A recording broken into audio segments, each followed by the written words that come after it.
番记》是一本记载17世纪初台湾地理甲台湾原住民族的人事杂记，为明朝儒生陈棣伫西元1603年所写，是现存较早期汉人对台湾地形、港口、贸易和风俗记录的文献。咱即马就来听董教授讲《东番记》。《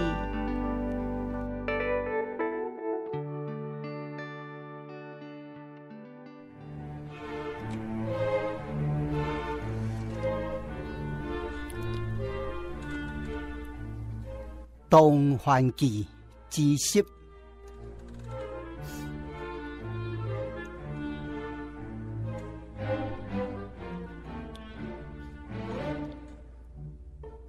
女子建筑，女上乐，男上一。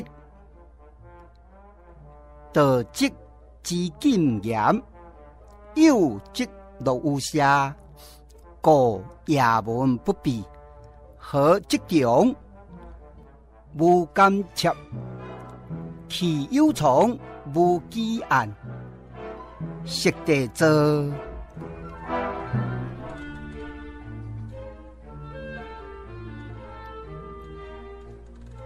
《东番记》之10，社会风气，台文翻译。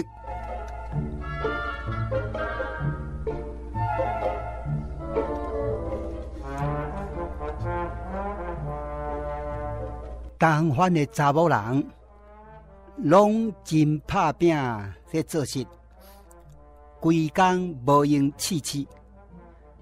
颠倒查甫人生活过得较轻盈、较轻松，看着无难无难。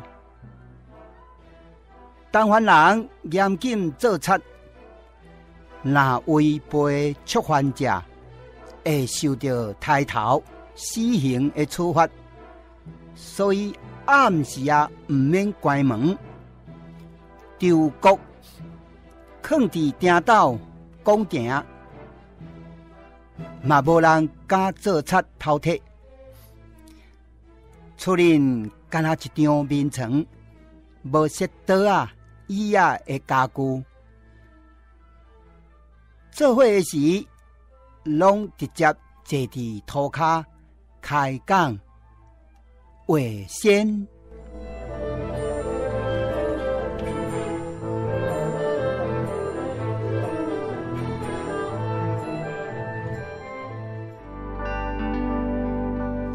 以上内容是由董康正教授主讲，多谢收听。